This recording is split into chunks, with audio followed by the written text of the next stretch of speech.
¿Alguien tiene algún tema que le gustaría que comentásemos, que compartiéramos o tal? Pues si alguien tiene algún tema, lo comentamos. Y si no, nos soltamos Aurelio y yo. Como vosotros queráis. Ahora no van a decir nadie nada, entonces hablaremos del silencio. Venga, sí, tú haz y luego empezamos ya. Venga. Estamos en directo, Xavi Santamaría y yo, como os he explicado, y luego lo tendréis en YouTube y podéis verlo. Un saludo. Pues, a ver, yo creo mucho el contacto físico. Para mí, es decir, la expresión de la persona, ¿vale? Cómo se mueve, cómo no se mueve, cómo no actúa, incluso es muy curioso, ¿vale? Porque cuando ya llevan un tiempo haciendo las sesiones, incluso donde se sientan cambia, ¿vale? Es decir, cuando yo estuve haciendo mi proceso personal, lo explico además a las personas que vienen. Mi maestra tibetana tenía 2 sillones, uno al lado de la puerta y el otro más hacia el fondo. Y cuando empecé a hacer las sesiones con ella, yo me sentaba en la silla de al lado de la puerta. Claro. Y con el tiempo, sin darme cuenta, me iba a la del fondo hasta que un día me llegué a sentar en la suya, que me dijo, oye, ¿qué haces? Vente para acá. Y entonces me explicó que, dice, normalmente cuando empiezan las sesiones, la gente se sienta cerca de la puerta porque necesitan inconscientemente una vía de escape. Claro. Cuando ya se te ponen para adentro, quiere decir que ya están abiertos y confían en ti. Es que somos libros abiertos y no somos conscientes que somos libros abiertos. Ya hay confianza. Me desperté y encontré esta mañana. Kika Moreno. Vale. Nada, es que había visto por ahí algo. Pues sí, si estuviéramos conscientes todo el tiempo, estamos dando pistas y estamos dándonos pistas a nosotros mismos constante y continuamente, con todo lo que hacemos y de todas las formas que hacemos, incluso las frases y las palabras que utilizamos. Es tremendo, ¿eh? A veces nos sorprendemos utilizando un comportamiento, unas frases o unas palabras, que si nos paráramos a observarlo, nos daría muchas pistas.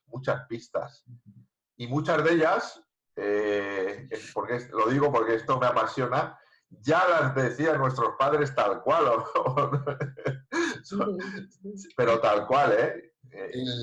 Aparte hay un hecho muy curioso, ¿vale? Yo no sé si a ti te falta alguien en la familia o no, ¿vale? Sí. A mí, mi padre murió cuando yo era muy joven, murió cuando yo tenía 24 años. Y entonces cuando mi padre murió, yo empecé a utilizar, sin darme cuenta, frases que él utilizaba. ¿Eh? Pero se exageró. Y cuando estudié medicina tradicional tibetana, te explican que cuando una persona fallece, digamos, su energía se divide en 2. Ellos le llaman ley y el la. ¿Vale? Entonces, una de las partes la dan a los seres próximos, que es el aprendizaje de vida, ¿eh? Y dicen que es muy común que empieces a hacer gestos, que empieces a decir palabras, porque es la energía que te pasan. Yo me quedé alucinado, ¿eh? Te soy sincero.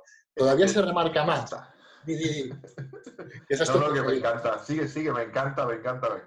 No, pues entonces te explican esto, el ley y el la, y entonces los trabajos que ellos todavía tienen que hacer, puede incluso su conciencia, puede incluso vivir sin cuerpo durante, ellos te hablan máximo 14 años. ¿Eh? Pero el trabajo que han hecho lo dan a las personas que ellos consideran más próximas. Con lo cual, también sí que es cierto que cuando mi padre falleció, sí que algunas cosas, digamos, que tenía que trabajar se acentuaron, pero otras cosas fue como, uy, ¿qué está pasando? ¿No? Que todo esto se está solucionando por sí solo. Sí. Y es como ellos lo ven, un poquito, ¿no? Tiene mucho que ver, me imagino, con el transgeneracional, con el clan familiar. Me imagino, que es tu lenguaje. ¿No? Tiene muchísimo. A mí me flipa. Lo que pasa es que a mí me encanta verlo desde diferentes disciplinas. Y yo esto que estabas comentando ahora, a mí las disciplinas no duales, espirituales, me flipan, me apasionan. Aunque tenga una formación muy práctica y muy materialista, ¿no? Por otro lado, tengo varias bases formativas, pero me flipan. Y esto de lo que estás hablando tiene un nombre transgeneracional. Esto lo descubrió, lo promulgó a nivel de psicosomática clínica, a nivel clínico, el doctor Salomón Selam, que es uno de los grandes del transgeneracional. Y el nombre que le puso fue incorporación. Incorporación, vale. Joder. A Vale. nivel clínico, claro, él creyó que lo había descubierto, o lo había descubierto desde la disciplina clínica o médica, él es psiquiatra. Eh, pero claro, ahora me estás contando tú esto y el budismo lo sabe hace milenios, ¿no? Que esto Bueno, ocurre, ¿no? la medicina tradicional tibetana tiene 2.500 años de antigüedad, pero la medicina tradicional tibetana está impregnada de budismo tibetano, 100%. Lo que hizo es cogió prácticas de la medicina china, la grecoárabe, las tradiciones, digamos, Bon, ¿vale? Que es chamanismo, y de la India. Es decir, que hicieron un poti-poti de lo que más les gustaba a ellos y crearon un sistema, ¿vale? Con lo cual eso ya viene de la antigua cultura Veda, etcétera, etcétera, etcétera, el chamanismo, etcétera, etcétera. Yo me formé en la rama más mística, ¿vale? Que es la tántrica. Pero yo aluciné pues, cuando veías eso, ¿no? Que 2.500 años antes ya sabían estas cosas que cariñosamente hacemos fritos de refritos, porque son necesarios, porque hay tantas individualidades, hay tantas formas mentales que los refritos sirven para que llegue a un montón de gente. Pero a mí eso me flipó. Es lo que más me gustó del budismo tibetano, o la medicina tradicional tibetana, fue todos estos inputs, ¿no? 2.500 años antes ya sabían si un feto iban a hacer bien o no iban a hacer bien. Pero Alucinante. Sí que es alucinante. Y nos creemos que descubrimos cosas nuevas, ¿no? Yo, por ejemplo, en la línea del transgeneracional, ¿no? El síndrome de incorporación. Hemos observado que hay personas que cuando fallece, yo he tenido casos, por ejemplo, que fallece un abuelo y el niño empieza a hablar, a utilizar frases que utilizaba ese abuelo. Esto me lo consultó una madre y me dijo, y es que además se para donde se paraba mi padre todos los días a mirar no sé qué arbusto o a mirar no sé qué horizonte o incluso ahora, desde que murió mi padre, mi hijo tiene sus aficiones y mi hijo nunca había desarrollado ese tipo de aficiones. Esto se le llama incorporación, o se le suele llamar incorporación. No es nuevo, pero bueno, desde la disciplina, yo lo estoy descubriendo ahora contigo, Xavi, también. Desde la disciplina del transgeneracional se le llama incorporación. Y hay una cosa muy bonita, que tiene mucho que ver con una figura del transgeneracional que se llama el heredero universal. Y a través de un cálculo numérico muy sencillo, se sabe qué familiar va a tener más tendencia de heredar los comportamientos del familiar fallecido. Entonces, esto me flipa porque se puede unir perfectamente con estas filosofías y tradiciones tan milenarias. Es un pasote, ¿eh? Es un pasote. Bueno, es que eso que hemos hablado muchas veces, que a la larga, ¿vale? Ya no hablamos solo de espiritualidad, ¿eh? Es decir, incluso de técnicas, es que a la larga todos acabamos haciendo lo mismo. ¿Vale? Y todos acabamos yendo a lo mismo siempre, ¿vale? Que la persona se dé cuenta, ¿vale? Que detrás de un conflicto hay un miedo, que el conflicto como tal no es real, aunque para él es real, ¿eh? Pero todos al final acabamos haciendo lo mismo y al final, es decir, si lo que sana a la persona es ella misma y a ver, yo cuando me di cuenta que realmente no tenía que hacer nada en terapia, solo dar amor a la persona, es cuando dije, voilà, si yo te puedo decir 50.000 cosas y las vas a oír cuando las tengas que oír, porque por mucho que te diga, en el fondo yo no estoy haciendo nada ahí, ¿no? Qué interesante es esto, ¿eh? Los dos conceptos súper chulos surgen. Primero, no hay nada nuevo bajo el sol, no estamos inventando nada. Sin embargo, sí que tenemos, a mí aún me ocurre aún hoy en día, a veces no tanto, me ocurre, depende de lo atento que esté. Sí que tenemos la sensación de que hemos descubierto algo nuevo y algo maravilloso y rápidamente queremos comunicárselo a todo el mundo, ¿no? ¡Wow! Lo que he descubierto, me he dado cuenta de esto, me he dado cuenta de lo otro. Sin embargo, está todo de alguna forma observado o estudiado desde ancestralmente y luego surge otro concepto que cuando lo transmites pensamos que la persona está entendiendo justo, damos por hecho que está entendiendo exactamente lo que queremos transmitir si no somos conscientes. Pero cuando somos conscientes, yo sé y tú sabes que esto las personas lo están escuchando, pero no sabemos ni lo que están entendiendo, ni qué les va a hacer clic, ni dónde van a encontrar su verdad o su mentira. Si alguien se va a enfadar, que esto también ocurre a veces, cada vez menos, pero también ocurre, Sí. los famosos haters que se indignan con lo que hablan, ¿no? Como si fuera esto casi política o dos aficiones de fútbol diferentes. No sabes por qué la persona va a reaccionar, ni cómo va a reaccionar, ni cuándo. Sin embargo, sí que hay algo que me llama mucho la atención. A pesar de no saber nada, nosotros seguimos, ¿eh? No, seguimos y seguiremos.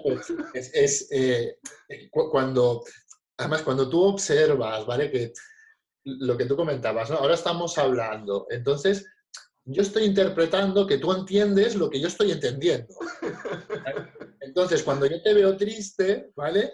Yo pienso que tú estás triste bajo lo que para mí es la tristeza, ¿eh? Entonces, te empiezas a dar cuenta que realmente, es decir, vivimos en un sueño, ¿no? Que es lo que dicen las antiguas culturas. Y el día que te das cuenta de eso, a mí es una experiencia personal, además, yo el día que me di cuenta que yo en las conferencias explicaba y que cada día cada uno entendía lo que quería, ese día dije, pues ¿qué más da? ¿Para qué ponerme nervioso?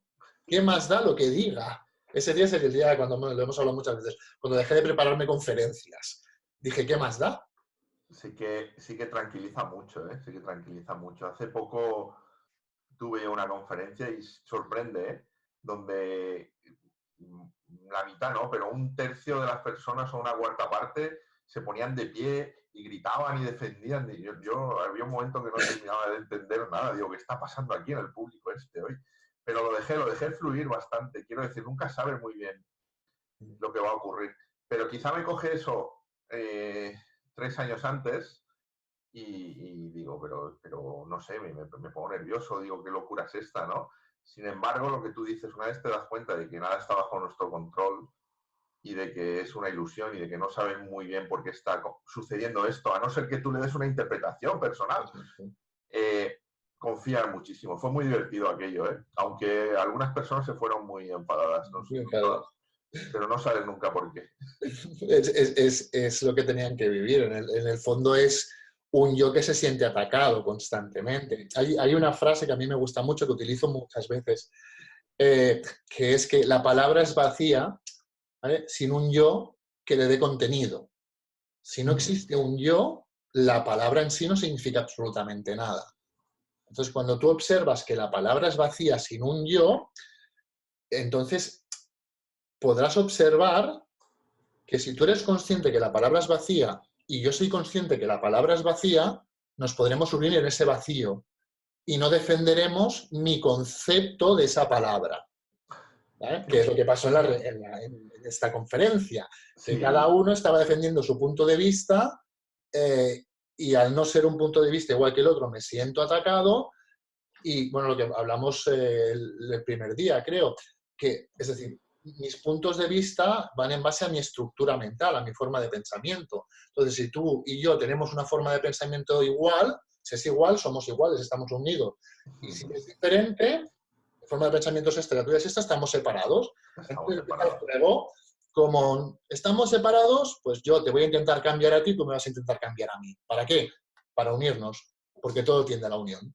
Lo que pasa es que la aspectamos mal en este caso. La aspectamos desde el yo, Claro. desde el yo ilusorio, desde nuestra propia personalidad. Vamos a darle una vuelta más a esto, si te parece. Entonces, creo que podríamos llegar a la conclusión de que hay un nivel en el que todo depende de cómo lo estemos interpretando, ¿no? Personalmente. Lo que suele ocurrir o le suele ocurrir a mucha gente es que no somos conscientes de que lo estamos interpretando a nivel personal. Exacto. Y esto, perdona que te corte. Sigue. Y esto es el famoso concepto que se habla en las antiguas culturas de sueño o ilusión. Esto es el sueño y la ilusión que te hablan en las antiguas culturas. La interpretación. Qué bueno. Es que nos creemos, yo durante mucho tiempo me creí que era otra cosa, pero es la interpretación mental que le doy a las cosas. Cuando yo soy consciente que le doy una interpretación, esa interpretación pierde poder. Y llega un momento que cuando hablamos de del testigo, del observador, llega un momento que yo puedo observar sin interpretar. Primero soy consciente y luego puedo no interpretar. Estoy en contemplación, estoy en el testigo, estoy en el observador. Pero bueno, hay que ir paso a paso observando eso. Claro, claro. Que es súper chulo, ¿eh? Sí que hay un momento, o sea, realmente si nos paramos a observar en que las cosas dependen de la interpretación que nosotros le estemos dando, de que tenemos muy asumido lo que es bueno, lo que es malo, muchas de estas cosas asumidas o transmitidas pues, por nuestros padres, por nuestros abuelos, por la sociedad, por nuestra cultura. Tenemos muy asumido y muy interiorizado lo que es bueno y lo que es malo. Sí que hay un momento en el que dices, ostras, si depende de mi interpretación, puedo situarme como el testigo, como el observador, para observar esa ilusión, pero no sé si tú lo has vivido o te lo han transmitido algunas personas. Hay un momento en el que te sitúas como testigo y es como que da mucho vértigo, ¿verdad? Mucho vértigo. Es que a mí me parece muy interesante porque sí que le decimos a la gente, yo el primero, muchas veces, obsérvalo, observa y suelta, observa y sitúate como el observador y verás como todo es mentira, verás como si no interpretas, si no te agarras a tus emociones, si no. Pero hay una parte del ego no sé, muy perspicaz, o no sé cómo decirlo, muy automatizada, que muchas personas cuando observan lo primero que sienten es el mayor vértigo que han sentido en su vida. Entonces no pueden pararse a observar o no pueden pararse a observar más de un milisegundo, por lo menos al principio. Porque en el momento que nos colocamos allí, en el momento que dejo de interpretar, el yo deja de tener el control, deja de tener el poder. Y Uf. entonces se empieza a dar cuenta, ¿vale?, que realmente, ¿vale?, es impermanente. Entonces activa lo que hablamos siempre, activa el mecanismo que es el miedo para volver a engancharte y dar realidad. Pero ahí, cuando lo has vivido, te das cuenta que ahí no existe el control de nada. Aparte, es una experiencia desconocida. Es que el ego es muy civilino, no participa. Si no participa, no puede controlar. Correcto, correcto. Pero ¿cómo diferenciar el ego del observador? ¿O es lo mismo? ¿O lanzo preguntas al aire? Me apetece lanzar preguntas al aire. Desde mi punto de vista y desde lo que yo he estudiado en las antiguas culturas y mi experiencia, podríamos hablar del concepto que tiene la gente de ego, ¿vale? Ahora estoy hablando del concepto que tiene Xavi. El ego es el yo, porque a medida que vas avanzando, tu concepto de ego va cambiando, ¿no? Entonces, el ego es el que te permite tener una experiencia, el yo es el que te permite tener una experiencia, ese es el experienciador, el hacedor. En las antiguas culturas, el ego es el yo, es el hacedor. El yo individual te refieres, ¿no? O simplemente el yo. ¿O qué es el yo exactamente? El yo depende de si hablamos de un yo individual, ¿vale? O de un yo realmente. El yo es una idea. Ya. El yo es una idea. Es un constructo mental que hemos creado. En este caso, yo he creado el de Xavi, pero también hemos creado el de España, hemos creado el de Europa, ¿vale? Eso serían, ¿vale?, yos, ¿vale?, egos sociales. Pero es un constructo mental. Sin una mente que se piense ella misma, no existiría ese constructo mental. Es un constructo mental. Luego hay algo muy interesante, porque el yo es una idea. Eh, pero claro, cada persona o cada individualidad tiene una idea de ese yo. Quiero decir, tu forma de percibir el yo Xavi no es igual que mi forma de percibir el yo Xavi, igual que la forma de percibir de cualquier amigo, de cualquier persona, el yo Xavi, o mi forma de percibir el yo España, el yo Europa o el yo mundo, no es igual que la forma de percibir el yo mundo tuyo o de cualquier otra persona. Sin embargo, creo que hay algo que nos saltamos o hay una creencia o algo que sostenemos sin darnos cuenta, y es que damos por hecho, vuelvo a lo de antes, pero creo que es súper interesante, damos por hecho una y otra vez que nuestra visión personal de las otras personas, del país, del mundo, de un tema en concreto, es muy similar a la visión personal de otras personas. Y algo que decías tú antes, si alguien difiere de esa visión, tendemos a defenderla, pero tendemos a defenderla desde esa idea o desde ese mismo constructo mental. Entonces, como decíamos, la puerta de salida es observar. Observar cómo todo eso que se mueve, emociones, ideas, pensamientos, forma parte de una personalidad o de un constructo mental. ¿Qué quiere decir un constructo mental? Que es algo construido, es algo artificial. Que si tú hubieras nacido en otra parte del planeta o hubieras tenido otro tipo de experiencias, sería totalmente diferente. Por tanto, al ser algo artificial, es algo ilusorio. Eso se puede ver cuando te sitúas desde la posición del observador. Y es verdad que al principio da vértigo o da miedo situarse en la posición del observador, porque ese mismo yo individual o ese mismo constructo mental activa el mecanismo de miedo. Es las sensaciones de voy a morir o voy a desaparecer, ¿no? Cuando realmente te acostumbras o vas teniendo atisbos o vas practicando o generando el hábito de situarte en esa presencia, se va volviendo mucho más sencillo y mucho más claro que ese yo es individual y que es un constructo mental y que no tiene nada que ver con la realidad. Lo digo porque muchas veces hablamos de estas cosas y hay gente que el cerebro le hace un 8 directamente, ¿no? Es que uno de los temas es que intentamos desde ese mismo yo entender esto. Entonces, sí Ese es el problema. Qué bueno eso. ¿vale? Entonces, es decir, en las antiguas filosofías te dicen, en la pregunta está la respuesta. Entonces, me acuerdo que cuando yo estaba estudiando las antiguas filosofías, en la pregunta está la respuesta. Y yo, venga, a mirar la pregunta. Miraba la pregunta, ¿eh? Digo, pero yo no veo la respuesta, yo es que solo veo la pregunta. Hasta que un día hice el clic y dije, claro, en la pregunta está la respuesta. Si el yo genera la pregunta, es el yo quien se quiere responder. Con lo cual, todo va siempre al mismo punto, al yo. ¿Vale?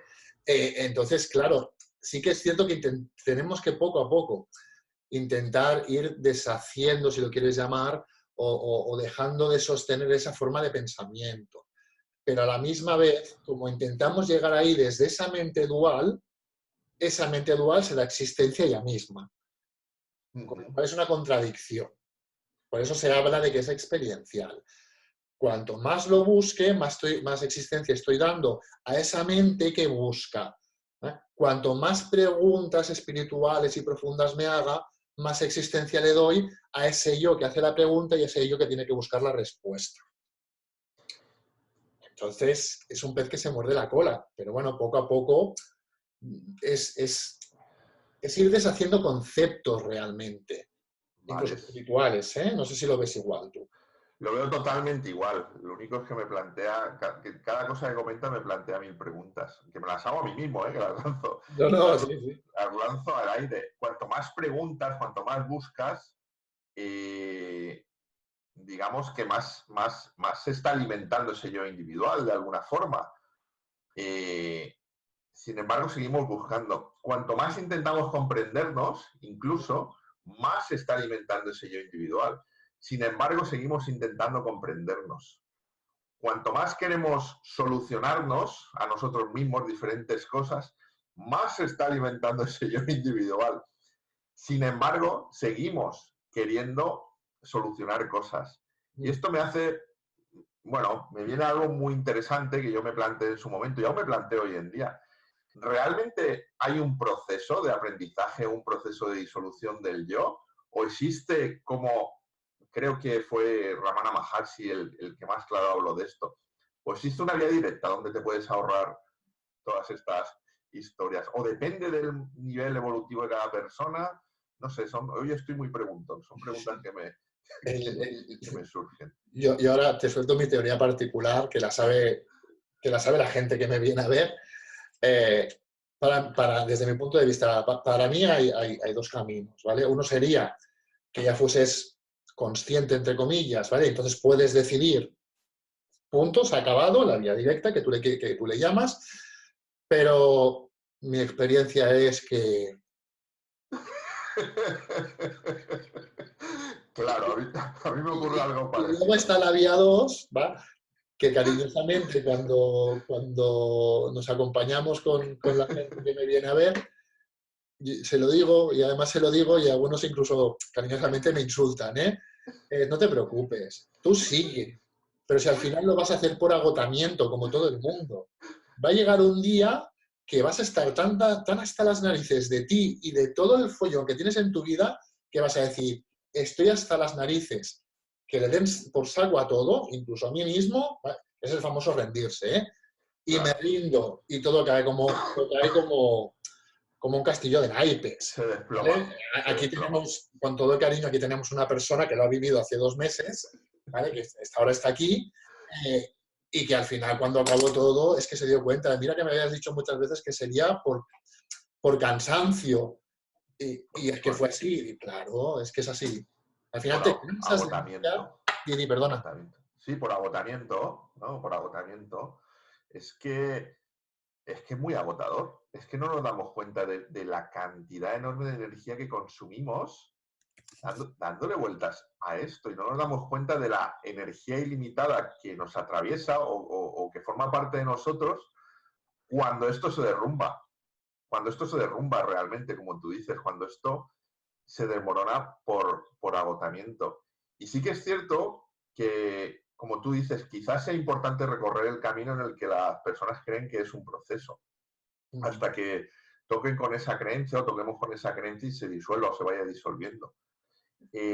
Aunque también hay un momento, o por lo menos yo lo estoy viviendo desde hace algún tiempo, en el que vivo más esa vía directa. Ya no es tanto observar, ya no es tanto ver lo que tengo que trabajar, lo que tengo que desmoronar. De hecho, últimamente le digo mucho a la gente, y esto no me deja en muy buen lugar porque el 99% de las personas creo yo que no lo entiende, le digo mucho a la gente que las terapias no funcionan. Entonces quizá lo estoy diciendo desde esta vía directa o desde esta perspectiva. Ahí has tocado un punto que es porque muchas veces cuando me preguntan, Xavi, ¿tú qué haces? ¿Terapias? Yo no hago terapias. Es que yo no me considero terapeuta, además. Claro. Mi personajillo hace tiempo que dejó de creerse que él tenía el poder de hacer terapias. En el fondo, cuando, entre comillas, la mente va madurando, llega un momento que te das cuenta que es tan sencillo como tomar una decisión y decir, ¡pam!, me coloco ahí. Pero claro, primero lo tienes que haber vivido. ¡Pam!, me coloco, ¡pam!, me coloco, ¡pam!, me coloco. Pero claro, para eso primero has tenido que tener la experiencia de que existe este estado, porque realmente vivimos ahí, pero vamos tan deprisa que no nos damos cuenta que vivimos ahí. Y lo que comentabas antes, si nos planteamos cómo vivimos nuestro día a día, ¿vale? Si vaciamos de toda la interpretación y de todo el juego de nuestra mente, nos creemos que lo difícil es llegar ahí. No. Lo difícil es mantener, cariñosamente, todo el pollo que estamos manteniendo en nuestras vidas. Es decir, a mí hay pacientes que muchas veces, personas, que cuando ya tenemos más confianza y la mente está madura, es que cariñosamente les digo, pero ¿tú sabes lo complicado que es mantener todo esto que estás manteniendo? ¿Cuántos años llevas sufriendo? 5, 6, 7. ¿Sabes lo difícil que es mantener todo este juego para sufrir durante 7 años? ¿Vale? Que si ahora me enfado con la pareja, que si ahora que si ahora Pepito, que si ahora Menganito, que si ahora no sé qué, que si ahora me duele esto, ahora lo otro. Pero ¿sabes lo complicado que es? Igual lo fácil es decir, lo suelto, me rindo. Es decir, me dejo, entre comillas, es una frase hecha que utilizo, me dejo de lado. Dejo a mi personajillo ya de lado, ¿no? Y me rindo. Porque lo fácil es rendirse, lo complicado es estar tantos años manteniendo eso, es agotador. Y si no decides parar, tanto o temprano te agotarás y cuando te agotes harás el... Si no decides parar, habrá un virus por el planeta que te obligará a parar. Exacto. Y entonces estaremos todos encerrados en casa con el Zoom. Mira, Gemma comenta, realmente es muy triste tener que llegar a este agotamiento. Pero es que cuando estás encerrado no sabes salir, no entiendes. El apego más, según el budismo, el apego más difícil que hay de observar es el apego a tu yo. Entonces, estás tan apegado a tu yo que no te deja observar todos esos juegos. Entonces, realmente es soltar tu yo. No eliminarlo, soltar tu yo. Pero si el apego más, si realmente, es decir, Si a cualquiera de nosotros nos dicen, yo no soy yo, automáticamente digo, no, perdona, yo soy yo. El nivel de apego es muy fuerte. Podéis preguntar, podéis comentar, ¿vale? Los que estáis en el chat. Aurelio, ¿qué te parece? Nada, esto me plantea cosas muy interesantes, ¿no? Porque, claro, cuando uno se da cuenta, cuentan que Buda, cuando se iluminó, él iba con unos compañeros de viaje, por lo menos las semanas antes, cuando al final la historia cuenta que se sentó bajo un árbol, no recuerdo qué árbol era, aunque no es importante saber qué árbol era. Te corto. Si se llama Buda, el árbol se llamaría Budi. Sí, ¿vale?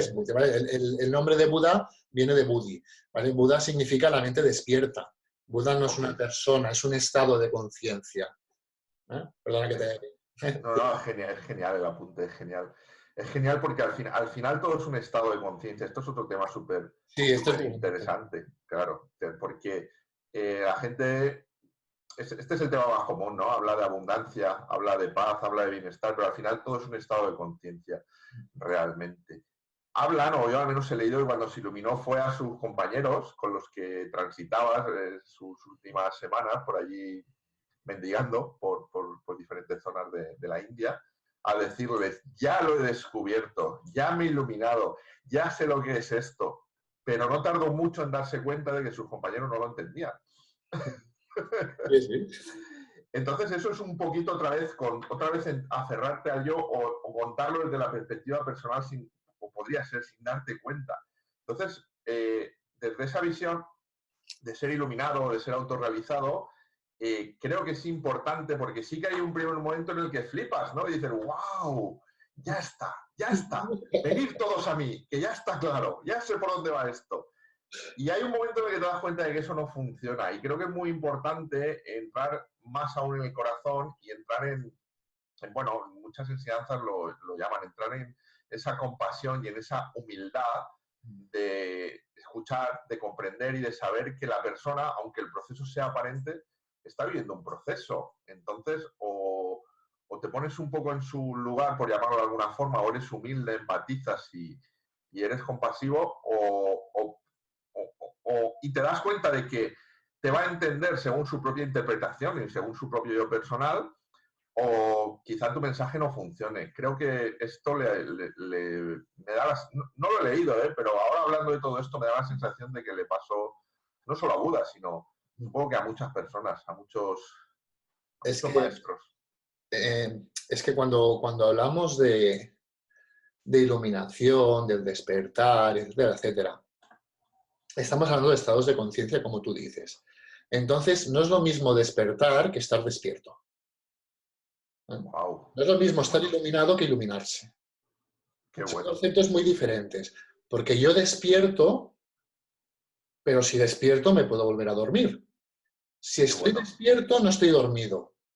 Entonces, cuando hablamos de he despertado, he tenido una experiencia de estar despierto, ¿no? En un momento. No me estoy explicando bien lo que quiero explicar. Yo lo estoy entendiendo perfectamente. No es lo mismo despertar para siempre o autorrealizarte, ¿no? Que hay un colapso del yo individual. Exacto. Es decir, yo yo despierto, tengo la experiencia de despertar, que es muy bonita, ¿vale? Entonces he despertado y entonces voy, no, ya estoy despierto. El ego se conecta para volverme a dormir, porque si estoy despierto no tengo la necesidad de decir que estoy despierto, porque he entendido todo, ¿vale? Entonces me despierto y me duermo otra vez. Entonces el ego coge el poder, me duermo, ¿vale? Y vuelvo a despertar y me vuelvo a dormir. Realmente es otro aprendizaje. Yo me acuerdo que cuando tuve ciertas experiencias, mi maestra budista me dijo, no, ahora ya has tenido la experiencia, sí, ahora te toca aprender a vivir desde ahí. Yo no entendí nada, ¿vale? Yo dije, vale. No lo entiendes. Muy bien, ¿no? Y al cabo de los años entendí qué se refería. Porque despertar es ¡pum! Y estar despierto es quedarte ahí. Pero incluso cuando estás despierto, eres consciente que en cualquier momento te puedes dormir. Correcto. Es que son matices muy... Yo soy muy puñetero en eso, mi personaje es muy puñetero en esos temas. Son matices muy civilinos. Qué bonito es eso, ¿eh? ¿Él? Qué bonito es eso que acabas de plantear. Sí, son cuestiones que para comprenderlas, o sea, la mayoría de las personas no tiene acceso a esto, a no ser que tengan un referente o un maestro con el que tengan cierta continuidad o cierta asiduidad. Yo me lleva esto, o me trae a la memoria el libro de Adyashanti que se llama El final de tu mundo o algo así, no sé si lo conoces. No, este no lo conozco. Bueno, él habla, son diferentes conferencias que da, los satsangs, en los que habla de esos procesos que se suele hablar individualmente, de maestro a alumno, y que no se suelen comentar en grupo porque son muy particulares. Y él cuenta su propia experiencia personal y habla de cuando se iluminó. Dice, hubo un momento en el que me iluminé y adivinar cuál fue la respuesta de mis maestros. Me dijeron, o sea, yo pensaba que iban a saltar de alegría de ver que me había iluminado. Y lo que me dijeron fue, ten mucho cuidado, estate siempre muy atento. Exacto. Y él cuenta cómo meses después, en una relación de pareja, vino su momento de mayor crisis, de mayor profundidad, de mayor sombra, ¿no? Él pensaba que ya tenía hecho todo el trabajo. Y ahí le faltó humildad y se dio cuenta. Y le faltó realmente, bueno, no sé si faltó o sobró algo, pero que respecto a lo que tú decías, no es lo mismo estar despierto que despertar. Él pensaba que había despertado, pero quizá solo estaba despierto porque tuvo que tener la peor experiencia de su vida meses posteriores para realmente zambullirse y convertirse en lo que es en el personaje, porque al final es un personaje, pero en el personaje consciente, que él es hoy en día Adyashanti, que es uno de los grandes maestros espirituales del mundo, y que su rama, él viene del budismo zen, que también es muy interesante. Todos no acabamos hablando de lo mismo, pero tenemos diferentes bases o diferentes pilares. Nisargadatta, por ejemplo, Nisargadatta comentaba lo mismo, porque a Nisargadatta le preguntaban, en el libro Yo soy eso, a Nisargadatta Maharaj le preguntaban, pero usted, entonces, vive todo el día ahí, ¿no? A él le llama eso, ¿vale? Ese estado le llama eso, porque no es el final de todo, la iluminación no es el final de todo, aunque nos creamos que es así. Entonces él decía, no, es decir, en cualquier momento me puedo otra vez conectar al ego, pero en el momento que me conecto al ego me doy cuenta y vuelvo, ya está. ¿Vale? Claro. Es decir, que una persona, entre comillas, despierta es consciente que realmente en cualquier momento que se crea que está despierta, ¡pum!, ya está otra vez enganchándose al yo. Que claro. se crea que está despierta. En el momento que yo me creo que estoy despierto, ya está el yo activándose, haciéndome creer algo que no es, porque si yo estoy despierto no tengo una creencia de creerme que estoy despierto. Correcto, esa es la palabra clave, creer. Exacto. Yo qué creo, yo qué pienso, eso no es, nunca es eso. Siempre que haya un yo delante, mejor que no sigamos. Claro. Decía, el otro día escuchaba bueno, me encantan todos los autores, ¿no? Pero de Sergio Noguerón decía, si no estoy pensando en ello, no tengo ningún problema. Y es que si estoy pensando en ello es que tengo la creencia de que tengo un problema. Y al final, aunque parezca tonto, es lo que tú decías antes, es mucho más difícil mantener el personaje y mantener la cabeza dándole vueltas, y el consumo de energía es mucho más mayor, es mucho más complicado que ser. Y si ya hemos hecho lo complicado, somos capaces de hacerlo fácil, ¿no? Bueno, es que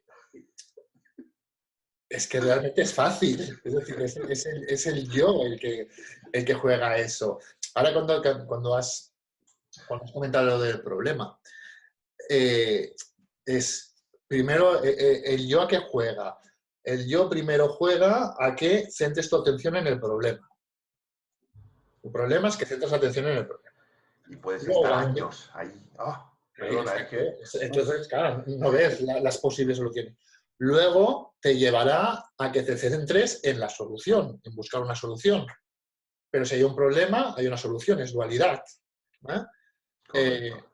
Entonces, bueno, es ir observando ese juego hasta que observes, ¿vale?, que en el fondo, es decir, una resolución de algo es una interpretación. Para que haya una interpretación personal, yo necesito el tiempo. Es decir, esto se inicia aquí ¿vale? Aquí se analiza el problema, aquí está la resolución. Entonces, esto es una interpretación de si es lo que a mí me gusta o lo que no me gusta. ¿Vale? Pero un punto y otro punto. ¿Y si hacemos el final? No sé si entiendes el juego, ¿eh? Sí. Y cuando esto no me gusta, y si no es el final, y si es que todavía no ha llegado al final, porque Claro. no juega a puntos de anclaje. Entonces realmente no existe ni problema ni solución. Simplemente son interpretaciones de esto e interpretaciones de lo otro. Claro. Un inicio y un fin. Un inicio y un fin. ¿Eh? Es decir, el tiempo lo creamos porque no aceptamos lo que está sucediendo. Si yo acepto lo que está sucediendo, no necesito el tiempo para nada. Pero como yo no acepto lo que está sucediendo, necesito el tiempo para cambiarlo. Y yo creo el tiempo, yo creo el problema, yo creo la interpretación, yo creo la solución. Sin embargo, hay un momento, si no estamos atentos, en que le damos una cualidad como ajena. Como que no la he creado yo, el problema. Como que yo no he creado el tiempo ni la interpretación. Es algo que está ocurriendo. Y si pierdo de vista que yo soy quien lo ha creado o que son mis pensamientos los que crean eso, se me ocurre esta reflexión, entro en el juego de querer resolver eso que yo he creado sin darme cuenta de que lo he creado yo porque he decidido crearlo. Sí, pero el juego es que es muy bonito, perdona, es que es muy bonito, porque si observas yo creo el problema, yo creo la solución, ¿vale? Yo ejecuto la solución, yo no sé qué. Entonces, el problema no es el problema no es la solución, el problema es de donde nace todo, es el yo. Claro. El problema es el yo, realmente. El creerme un yo. No que exista un yo, el creerme un yo. No sé si observas. Sí, es la creencia raíz, creerme un yo. Claro, esto no nos lo planteamos normalmente, pero me creo un yo porque todo el mundo me ha dicho que soy un yo, ¿no? Desde pequeñito y he crecido pensando que soy un yo, que soy algo individual. Por eso planteo a veces esta vía directa, que es difícil de comprender, pero que para mí, quizá no viene de ahí, no lo sé, pero el que hablaba mucho de ello era Ramana Maharshi. Sí. Y para mí, yo, o sea, no hay día de mi vida en el que no, de alguna forma, o pocos días de mi vida, sin que me venga a la cabeza la pregunta de Ramana Maharshi, ¿no? ¿Quién soy yo? ¿Quién soy yo? Porque él decía, todo lo dicen o todo lo decimos, ¿no? Que cuando disuelves ese yo o descubres quién es ese yo, te das cuenta de que ese yo no existe y que es la raíz de todo. Es la raíz de todo. Si tú no te creyeras que eres un yo, pues no te creerías un yo individual, claro. No te creerías que puedes resolver una serie de problemas que tú has creado y que incluso hay teorías súper elaboradas de personas que han estado 40 años elaborando ciertas teorías para resolver cierto problema que nosotros mismos hemos creado. Y está bien, ¿no? Porque es el mundo de la forma y es el juego de la vida. Es el mundo dual que estamos aquí. Es decir, y que es apasionante, pero si algún momento de tu vida, y esto es despertar o tener abismos de despertar, tienes la conciencia o de que eres tú quien ha decidido vivir separado de eso, porque eres tú quien lo ha decidido, aunque no seas consciente de ello, aunque no lo recuerdes, si en algún momento de tu vida tienes atisbo de eso, tienes ese despertar, comprendes todo, aunque sea un milisegundo, aunque no sea estar despierto, como tú decías, sino tener una experiencia de despertar. No sé cómo lo expresabas antes. Un momentito, que hay un micro por aquí. Ya está. Por ejemplo, en el budismo en el que me formé, o la maestra que me acompañó, era budismo tibetano. El budismo tibetano es budismo tántrico. El tantra, budismo, el tantra realmente, ¿vale? Nada tiene que ver, ¿vale? Pero el tantra realmente se le llama la vía directa. La traducción es la vía directa. Es decir, nosotros asociamos mucho con que si sexo tántrico, que si tantra rojo, que si tantra blanco, tal. Tantra significa la vía directa. Entonces, hay varias escuelas, ¿vale? De budismo tibetano, budismo tántrico, ¿vale? Tienes, digamos, la más clásica, ¿vale? Tienes la más chamánica, si lo quieres decir así. Entonces, luego se divide en 50.000, ellos lo llaman sectas, ¿vale? Pues tienes budismo zen, budismo este, budismo otro. Entre ellos se respetan un montón, además, pero son diferentes interpretaciones todo. ¿Ah? Y cada uno se centra más en una cosa. Pero realmente es la vía directa. Y todos van a parar lo que tú decías, todos van a parar a la misma conclusión. Claro. Es decir, hay una pregunta que a mí me gusta mucho, que es, tú te crees Aurelio, yo me creo Xavi. ¿Dónde está sucediendo ese ser Aurelio o ser Xavi? Bueno, desde mi nivel de conciencia actual no está sucediendo. No está sucediendo. Y si estuviese sucediendo en algún espacio, estaría sucediendo en la consciencia. Entonces, si Xavi, ¿vale? Realmente la consciencia no sucede nada, pero bueno, es lo que te dice.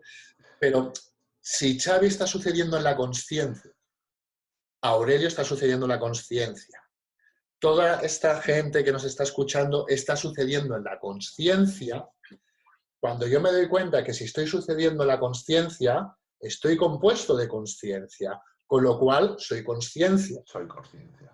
Entonces, si yo soy consciencia, me desidentifico de Xavi, Aurelio es consciencia, se desidentifica de Xavi, y toda la gente que nos está escuchando es consciencia y se desidentifica de Xavi, porque si esto está sucediendo en la consciencia, somos lo mismo, es cuando paso de todos somos uno a todo es uno. Wow.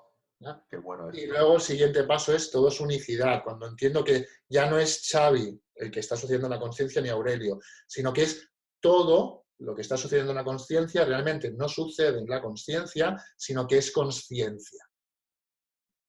Entonces todo es unicidad, todo es consciencia indivisible.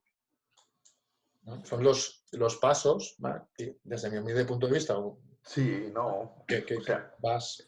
Está claro que nada sucede, nada está pasando, que todo es conciencia, pero tenemos que ayudarnos o permitirnos ciertas licencias, ¿no? En la enseñanza que marque una serie de pasos y que muestre una serie de analogías, si no, al final nadie entiende nada, porque aunque la enseñanza última es el silencio y no hay nada que enseñar, cuando lo transmites así, la mayoría de la gente no te va a entender de primeras. Entonces, Es que el yo necesita esto que estás comentando tú. Necesita estructurar, necesita, porque el yo separación. Claro, Entonces, si el yo separación necesita estructura para entenderlo.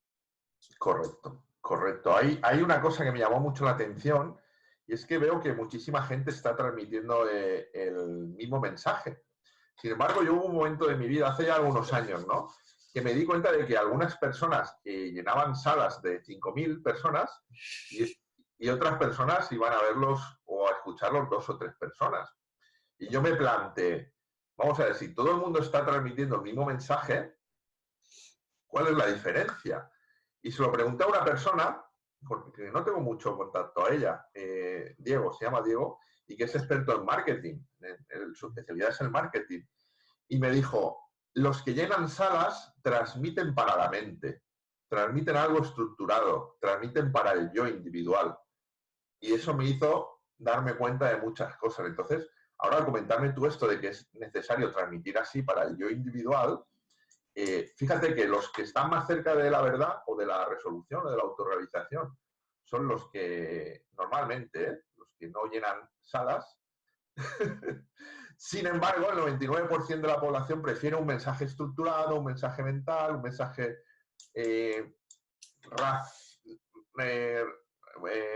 lógico, un mensaje lógico. Entonces sí que es muy útil valerse de todo esto, como estábamos diciendo y como tú comentabas, para poder ayudar, que al final es un poco lo que venimos a hacer al mundo, servir a los demás. Y por eso comentaba también un poco antes lo de Buda, ¿no? Que, o sea, por muy claro que tú veas las cosas, o te sitúas en el nivel del corazón, de la humildad y de la compasión, o no es útil, ¿eh? No ejerces servicio para los demás. Aparte de lo que tenemos que tenemos que ser conscientes es dónde vivimos nosotros, ¿vale? Nosotros estamos viviendo aquí en Europa. ¿Qué tipo de sociedad tenemos? Cuando estuve estudiando yo estas filosofías, me acuerdo que a mí me comentaban, a ver, esto es lo que es como nosotros lo explicamos ahí. Tú aquí no lo vas a poder explicar así, No porque puedes. no lo van a entender. Aparte que ellos tienen un lenguaje súper rico, pero cuando te hablo de un lenguaje, es un lenguaje súper rico. Es decir, nada tiene que ver con el nuestro. Nosotros los hispanohablantes tenemos un problema, que una palabra significa tres cosas diferentes. Ellos tienen la palabra dukkha, ¿vale? Que nosotros lo traduciríamos por sufrimiento. Ajá. No significa sufrimiento, es un texto entero lo que significa dukkha. Nosotros lo transmitimos, lo traducimos como sufrimiento. Vacuidad, nosotros lo traducimos como vacío. Y vacuidad no significa vacío. Vacuidad es el principio de impermanencia e inherencia.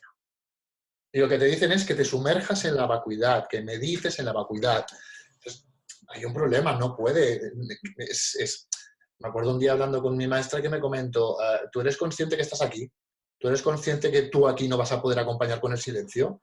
¿Tú eres consciente que aquí la gente va a venir a que le des la pastillita, no física, Claro. que le des la pastillita para que pueda salir del pequeñito pozo donde está? Aunque tú seas consciente que no le vas a dar nada ni leches, pero la persona se lo va a creer. Que tú no puedes coger, sentarte a su lado y... Ahí sí, dice, en su cultura lo harían, pero en la nuestra no podemos. Bueno, simplemente es adaptarnos. ¿Vale? En budismo, ellos te hablan de 4 cuerpos.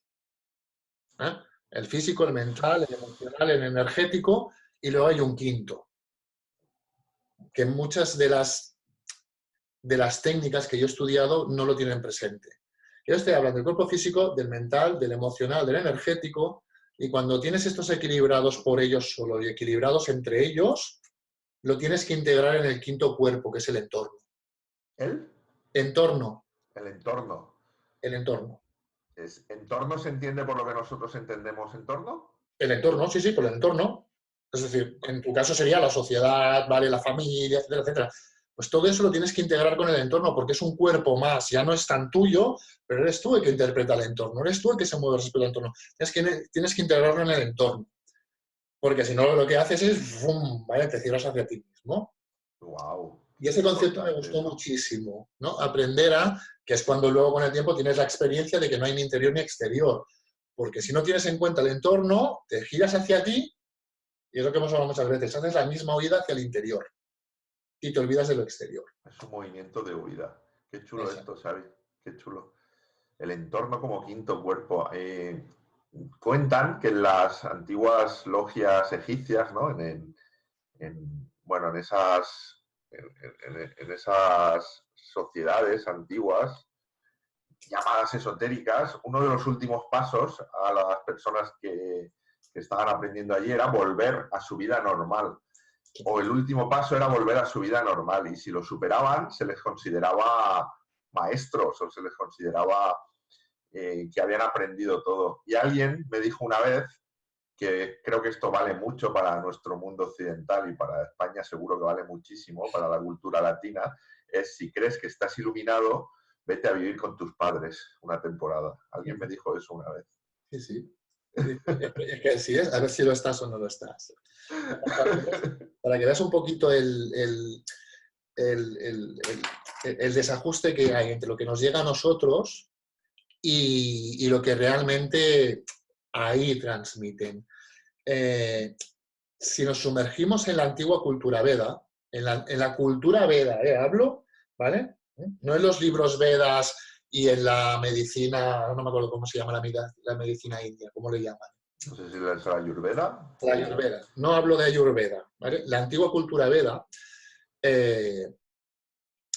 cuando estudias medicina tradicional tibetana, no te hablan de 7 chakras, te hablan de 4, más un quinto que es el secreto.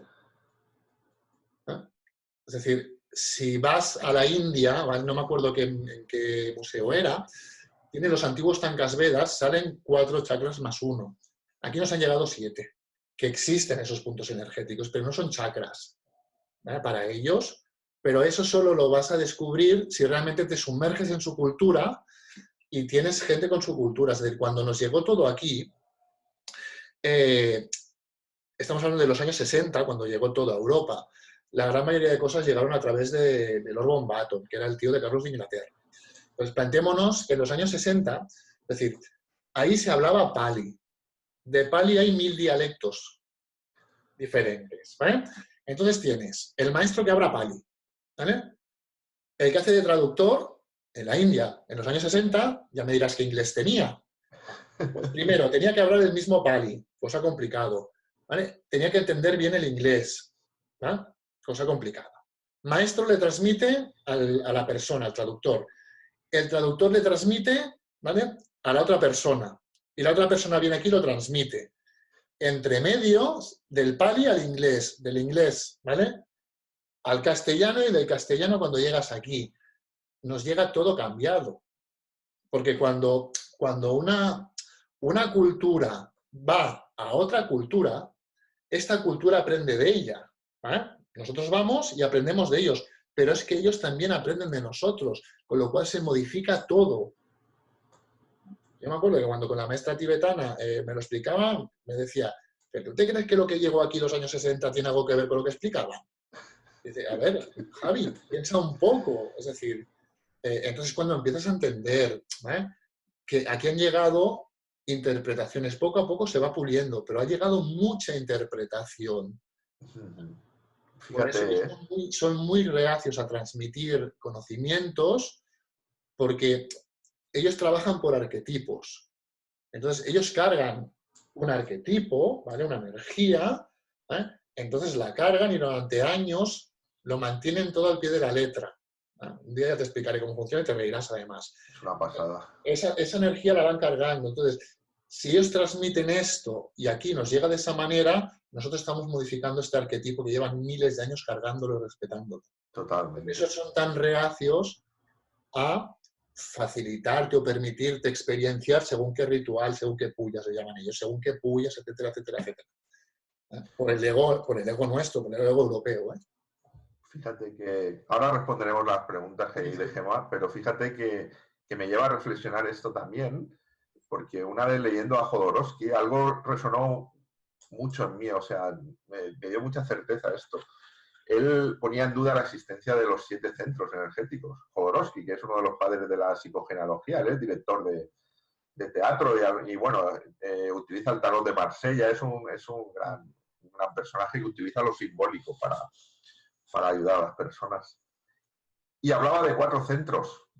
4 más 1, que es el secreto, ¿vale?, que le llaman ellos, que se activa cuando los otros 4 ya están en equilibrio.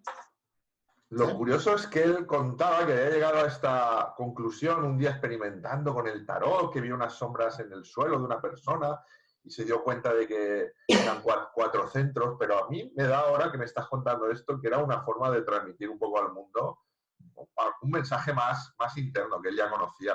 No sé por qué me está dando esa sensación ahora. A mí el día que me comentó cierta persona, que me comentó, pero además así, como te lo digo, claro, 7 chakras, como 7 colores del arco iris, como 7 notas musicales. ¿Quieres que enanitos? ¿Eh? Los 7 enanitos. ¿Quieres que siga o no quieres que siga? Es decir, pero tú te crees que lo que hay ahí se va a adaptar a lo que hay aquí. Y son adaptaciones que habéis hecho. Existen los 7 puntos, pero la diferencia entre un chakra y un subchakra, ¿vale?, es que el chakra está entrelazado por los 3 canales en el canal central, y no nacen de otro chakra. Entonces, esos, ¿vale?, solo hay 4 más 1, ¿vale?, que digamos son originarios. Los otros 2 nacen de uno de estos chakras. Pero bueno, digo, es hilar muy fino. Eso es, cariñosamente, tener la suerte de poder meterte muy dentro de esas culturas para tener acceso a esta información. No, pero tiene mucho sentido. Además, me alucina lo del entorno, porque es cierto que en ese camino espiritual hay muchísimas personas que no se relacionan bien con el entorno. Entonces, ¿qué está ocurriendo ahí realmente? Creo que está fallando algo. Y es cierto, si después de recorrer todo ese camino hacia adentro tienes problemas de socialización o de relacionarte con el mundo, igual no has hecho ese recorrido hacia adentro, igual has hecho otra cosa, ¿no? Y tu ego te la está jugando de nuevo. Aquí volveríamos al principio, ¿no? Si hago todo el camino y salgo a la sociedad y tengo problemas de sociabilización, ¿quién tiene el problema? Yo. Vuelve otra vez al inicio y al final de todo. Con lo cual, todavía me estoy creyendo que estoy y no estoy, ¿no? Pero... Y 40 o 50 años después puedes darte cuenta de que estás en el punto de partida. Y ahora yo lanzo una pregunta desde el ego totalmente. ¿Esto es bueno o malo? ¿El qué? ¿El que estés en el punto de partida? Darte cuenta 50 años después de haber estado buscando o de haberte zambullido en un crecimiento personal y espiritual, de que siempre estuviste en el punto de partida. ¿Es bueno o malo? Creo que es bueno, ¿no? Pero es una pregunta egoica, ¿no? Que lanzo un poco al público. A ver, ¿es malo para el ego o es bueno para el ego, para el yo? Es que siempre vamos al mismo punto. Entonces, dependerá de la interpretación que le quieras dar. Es decir, si yo cuando tenga 80 años me doy cuenta que me he estado autoengañando, pues será guay. Joder, me he dado cuenta, ¿no? Es decir, todavía me quedará, pues mira, unos cuantos añitos. Pero en el fondo, va muy relacionado con la pregunta de Gemma. Es que en el fondo, si es que todo empieza y acaba en el personaje. Es decir, el mundo dual empieza y acaba en el personaje. Lo otro no, pero empiezan y acaba en él. Por eso quizá todo este camino, creo que lo comentábamos en el otro vídeo, al final, cuando ya has agotado todos los caminos, todas las vías, todas las interpretaciones, todos los mensajes, todas las disciplinas, todas las teorías, todas las terapias, cuando ya lo has agotado todo, ya no tienes nada más que transitar, que aferrarte, que razonar, ya no tienes nada más con lo que generar problemas ni con lo que generar tiempo. Y entonces te das cuenta de que, de que en realidad es soltarlo. Pero al principio, cuando empiezas ese camino, no eres capaz de ver que lo fácil es soltarlo, ni eres capaz de soltar.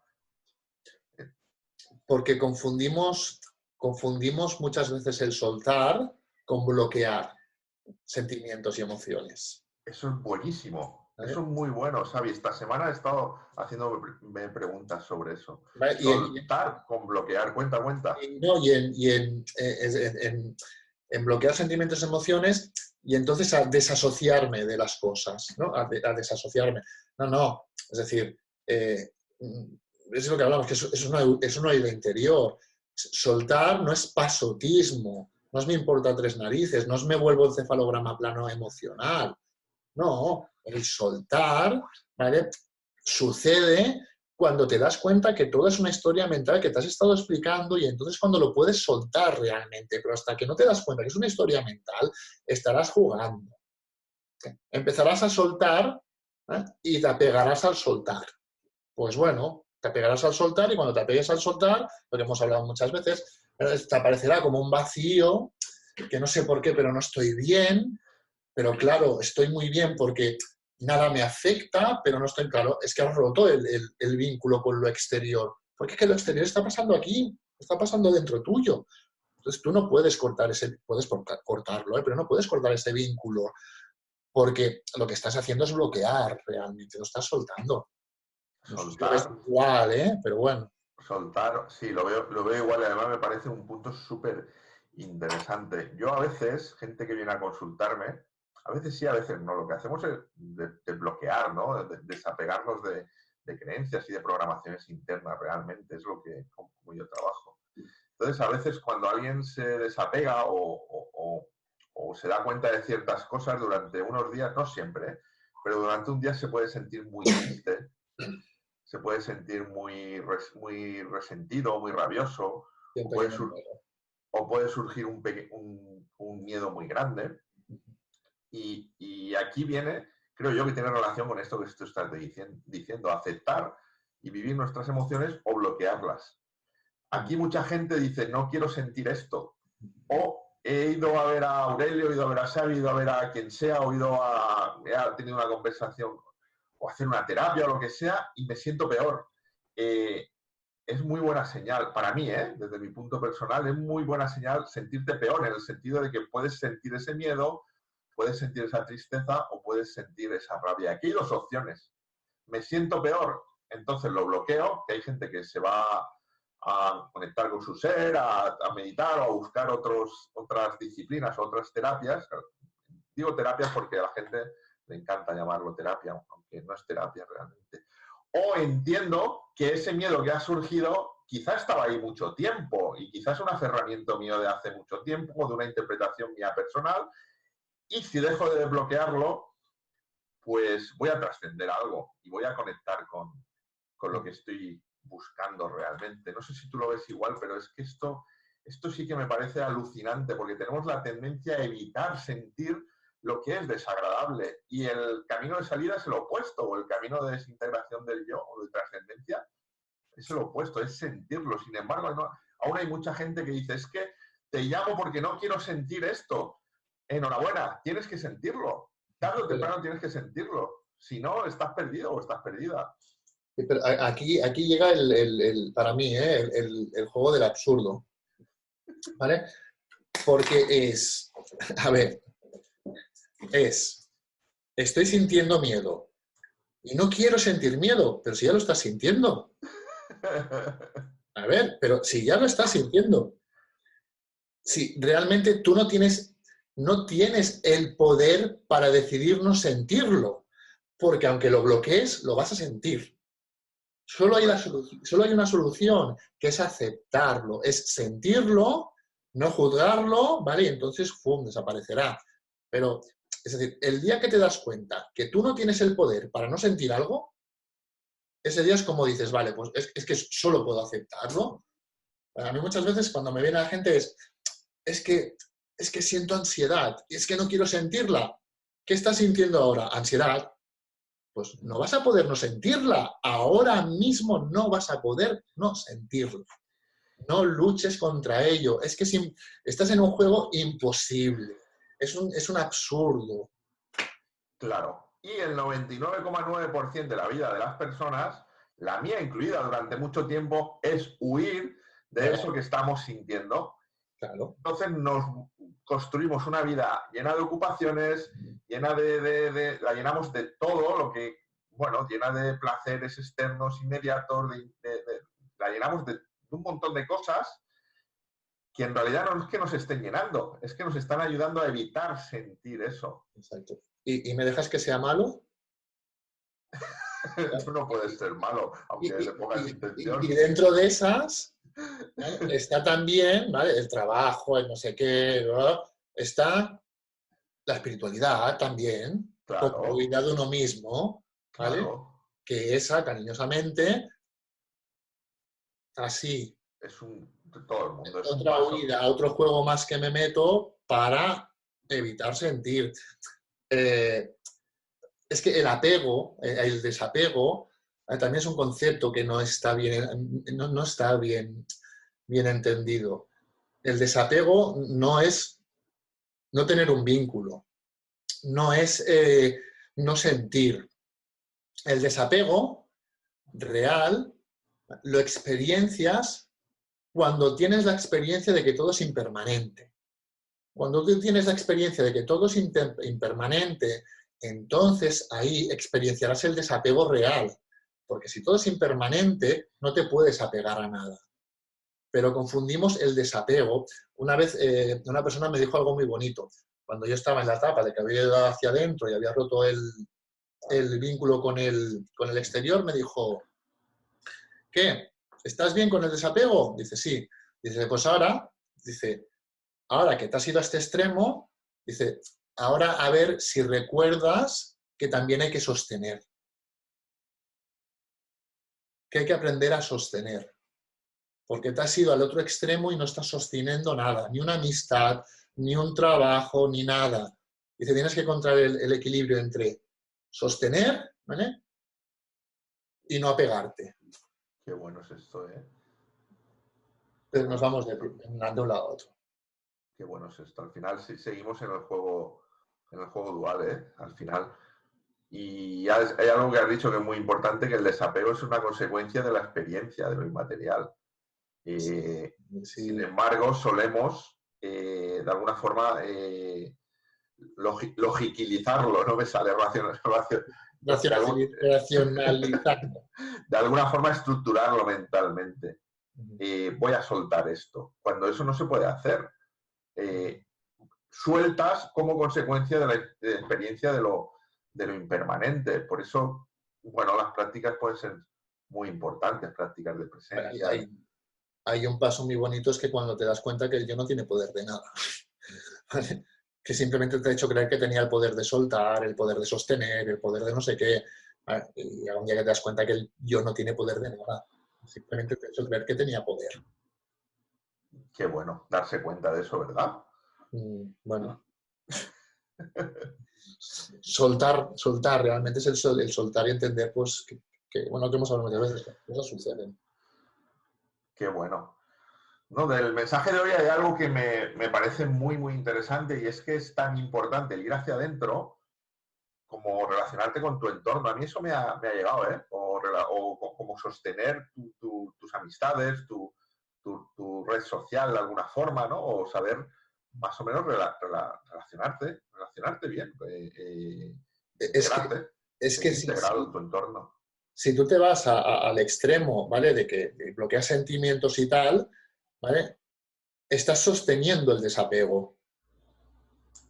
Entonces, mira, que igual tienes que sostener otras cosas, no el desapego. Qué grande esto. Es como me lo explicaron, ¿eh? En su día, y cuando tuve la experiencia dije, vale, esto es el desapego, vale, guay, ahora lo entiendo. Porque es muy sibilino ese juego y la sensación interna que tienes, ¿vale? Es muy sibilina, cuesta de ver, pero es como, es que no sé, como me falta algo, como estoy un poco apático, como no... No, tiene un mensaje muy profundo, ¿eh? A mí me está... Me lo estoy dejando sentir, me parece muy, muy importante, ¿eh? Muy interesante. Miramos lo que comentaba Gemma, que ya a llevamos ver. casi 2 horas, tío. Bueno, llevamos una hora y pico casi, no, 1 hora... 1 hora y cuarto. 10 y media.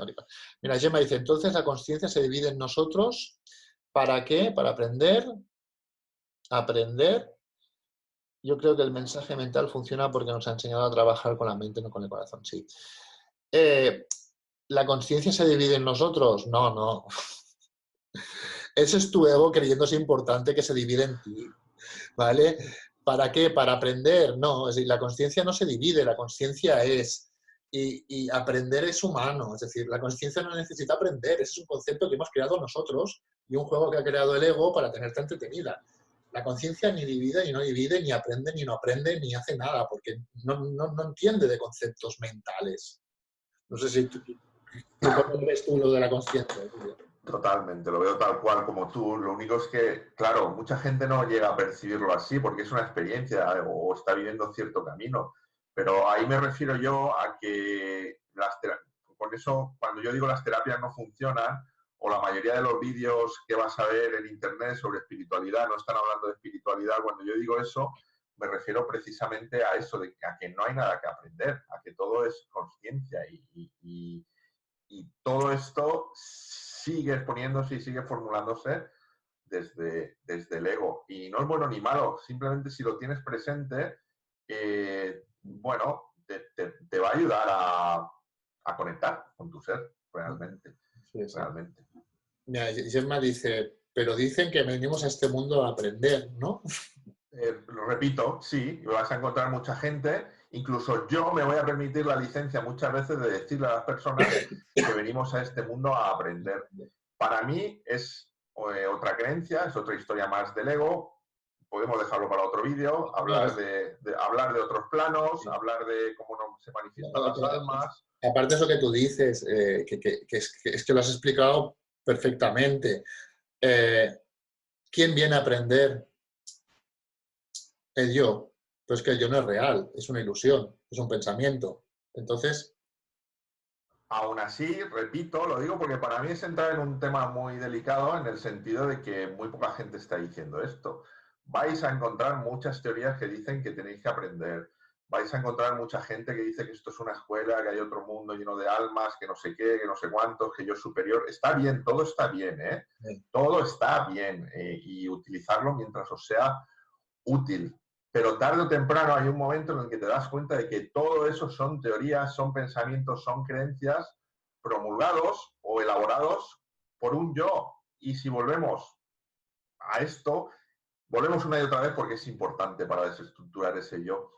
El yo no existe, es una creación artificial. ¿Quién soy yo? Decía Ramana Maharshi.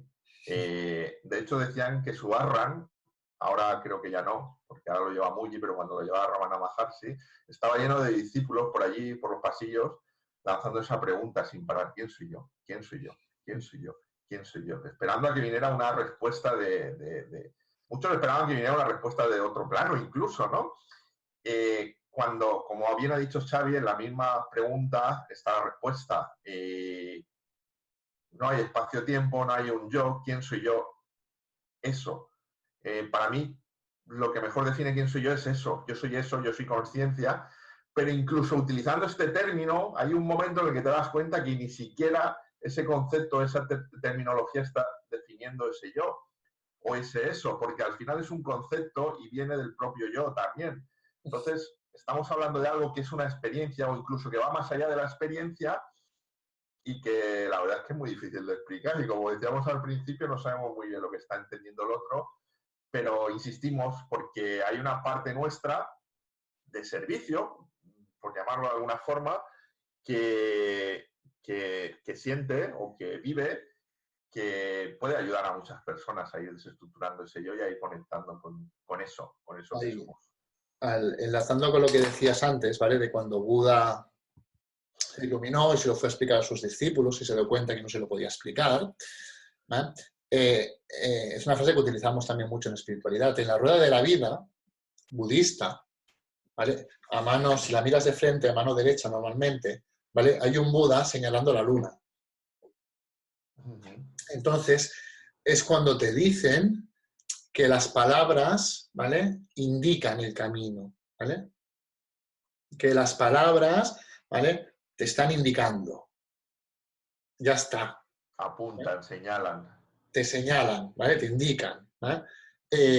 Pero que la palabra por sí misma, lo que tú comentabas, es que no puede expresar algo que no se puede expresar, que es en sí mismo. Si es en sí mismo, en el momento que tú lo expresas, deja de ser sí mismo para ser lo que tú expresas, ¿vale? Por eso dicen que las palabras indican. Por eso está el Buda así señalando, ¿eh? Que es relacionándolo con lo que tú estabas explicando. Sí. Cuesta entender que cuando decimos algo, en el momento que decimos algo, ya está, ya se diluye todo eso que estamos intentando explicar. Claro, cuesta entenderlo aquí, a nivel mental, pero creo que un tip o una sugerencia muy útil es que no intentéis entender nada de lo que estéis escuchando. Simplemente vivir esto, vivirlo, y ya está. Pues genial, Aurelio. Bueno, pues... Son geniales las conversaciones contigo. Sí, yo crezco mucho en cada una de estas conversaciones. Yo luego también, aunque el personajillo se conecte, le doy vueltas también luego. O mi ego que cree que crece. Sí. Pero sí, se abren espacios de comprensión muy interesantes cuando dialogamos en estos encuentros. Creo que estamos finalizando, ¿verdad? Si alguien quiere hacer alguna pregunta, sí. Es el momento, porque nosotros podemos seguir aquí hasta que se ponga el sol tranquilamente. Estoy seguro de ello, ¿eh? No, yo te digo que estoy seguro. Vamos. El día que nos veamos en persona, yo creo que si un día subo ahí o tú subes aquí, va a ser, bueno, un día para el taller y el siguiente día para irnos a invertir y hablar. Dios. Muy interesante, sí. Pues, ¿lo dejamos aquí? Sí, nos veremos, habrá más encuentros y ahí los iremos anunciando y promocionando. Exacto. Y muchas gracias a todo el mundo por aguantarnos. No. Sí, pobretes. A veces es ahora ya en plan coña, ¿eh? A veces es que yo muchas veces me oigo a mí mismo y me escucho a mí mismo y digo, joder. Lo digo a mi mujer, le digo, joder, yo es que no sé cómo aguantas mis ollas, cariño, ¿eh? Lo Dios, y a veces no me aguanto ni yo. Pero bueno. Aurelio, nos vamos. Espera, que esto es que me encanta. El Neal Donald Walsh, creo que se llama, el que escribió Conversaciones con Dios, comentaba una vez que su mujer le dice con cierta asiduidad que necesita leerse alguno de sus propios libros porque no lo soporta. No hay muchas veces cuando estamos en casa así petit comité, se me queda mirando muchas veces y me dice, tú mucha espiritualidad, pero si te viesen a veces en casa alucinaría. Es que es el problema, es que somos humanos. Claro, es que ser espiritual es ser tú, rápidamente reconocerlo, observarlo, ver si se ha conectado el piloto automático o no. Digo, pero joder, es que está el problema, que nos creemos que la espiritualidad es ser perfecto. No, claro. No tiene nada que ver. Bueno, ser perfecto es realmente ser como eres. Punto. Sí, hay que romper con eso, con eso ya. Pues Aurelio.